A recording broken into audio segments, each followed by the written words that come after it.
Hey everybody, thank you for clicking on the video. I really appreciate it. If you haven't already subscribed and liked, please consider doing so. That would help my channel out a lot. So for those that are new to the channel, what I do is I take electronic projects from old electronic magazines and then I bring them to life. That's what I generally do on this channel. And in fact, I'm bringing back on previous project that I did in February of 2025. And it's that video, it's on my YouTube channel. It ended up with a failure. I couldn't get it to work at all. So I kind of gave up, but I still made the video. And I said to myself, well, maybe I'll get back to this one day. Well, I'm back to the project today. And in fact, it's fixed. I had a whole bunch of other video clips showing you the whole process and all that kind of stuff, but I think it'll just bore the heck out of you. So this project came out from Popular Electronics back in February of 1990. So that's 35 years ago. And it's kind of a multifaceted tool in that you got a regular sine wave generator. So you can change, you can adjust the frequency and the level from 20 hertz up to 20 kilohertz. There's a scale times 10 and times 1.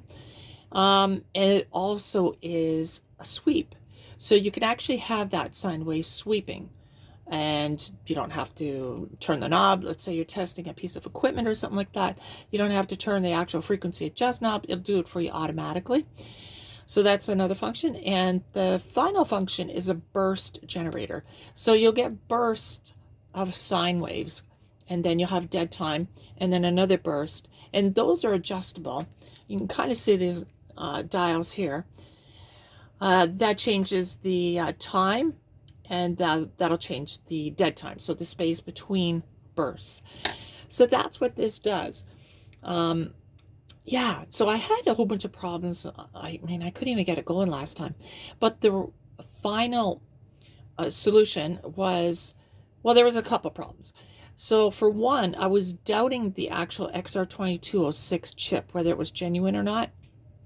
And it turns out it is. So I'm happy about that. And then there was another problem with a multivibrator. So monostable multivibrator chip. It's a 7538. And that one, I remember going back, I couldn't get anything out of it. And I remember reading in the comments in the actual article itself that you really needed a specific 7538 chip, and that's the one that ends in BCN. Oh, it's not 75, sorry, it's 4538. You needed the suffix BCN at the end. So I had purchased some chips off of DigiKey, I think it was, and they were BE, so they were 4538 BE. And I was getting nothing out of it.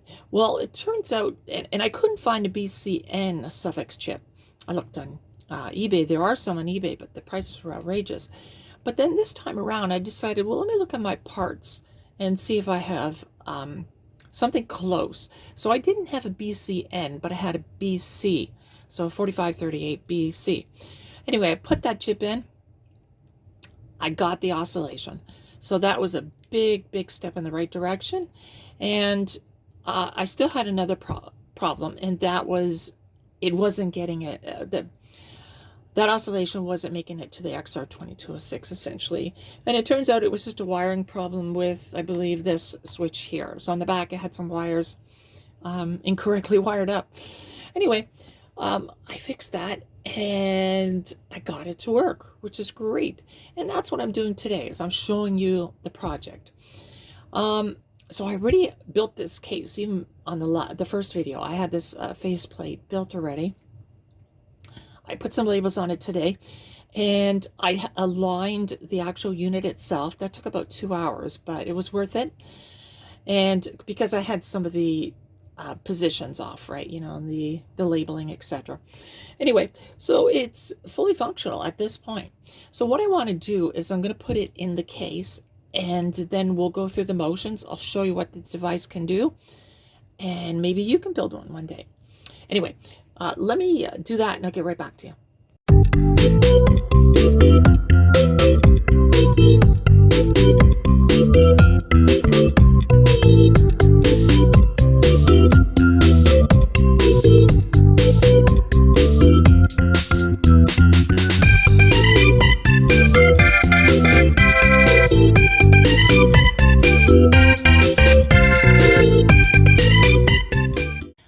as you can see, I've got the project in a project case now, and it turned out pretty good. The knobs aren't all the same. I didn't have a set of 5, but anyway, it'll do. So the first function is just the continuous, right? The continuous, and that's just a sine wave. You can adjust the frequency as I'm showing you, and you can change the level. So that's a handy little function of this device. If you're testing, let's say, an amplifier or something like that, you want to put a sine wave through it, well, this will do the trick. I'll tell you what, let me just put you on pause. I'll get set up for the next test, and we'll take it from there. All right, so right now I'm testing the burst function, and the burst function is exactly what it says. It gives you a burst of a signal, and then it turns off, and then it gives you another burst, turns off, gives you another burst.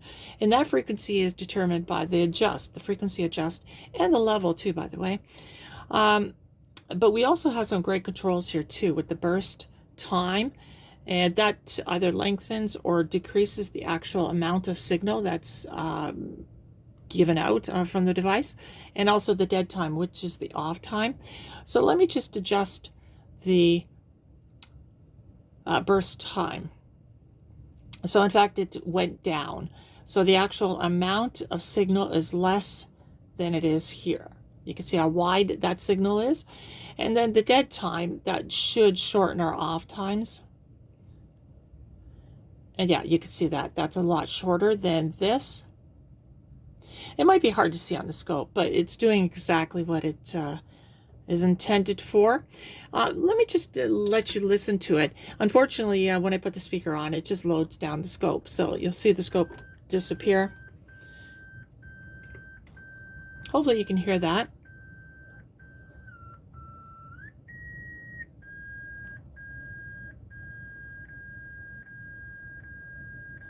Now that's the dead time lessened. That's the dead time increased. I'll go in the middle. And the burst time, it's very fast there. And it's very slow there. So yeah, that's the burst function. And apparently it's really good for audio applications, right? Where you can actually test if there's any delay in your audio equipment. And there might be some other measurements too that I just don't know about. I'm kind of an amateur when it comes to this stuff. And again, I always tell people, I'm here to entertain and educate. I'm not an engineer. I'm a technician at the very most. All right, so let's get set up for the last portion of the testing, and that's the sweep.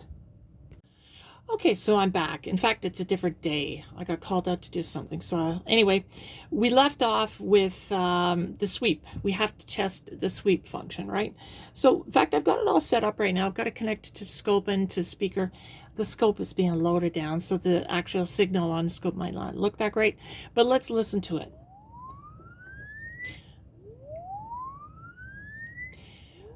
So that sounds like a sweep to me. And the great thing is we've got some controls on that sweep. We can actually adjust the dead time or the off time. So that's a lot of off time. There it starts. I put that back to where it was. And then the burst time. So this is the actual length of the actual sweep signal itself. So you can see it's pretty fast here. And when I increase that pot, the sweep is very, very, very, very, very slow. Let me go back to fast. And we have some adjustments here too, like on a higher level. We've got switches for low, medium, and high. So right now I'm on low, but we've got medium, which is pretty fast, but that's a sweep. And we've got high, which sounds like a buzz, but that's a sweep too. In fact, let's see if we can see that on the scope.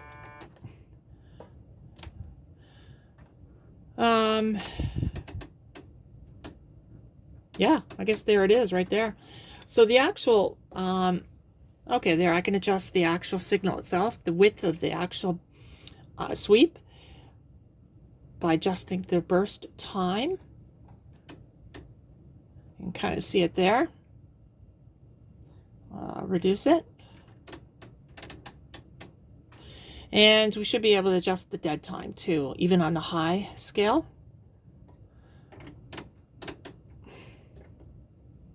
You can see that the dead time between the axle sweep pulses is increasing. I'll shorten it.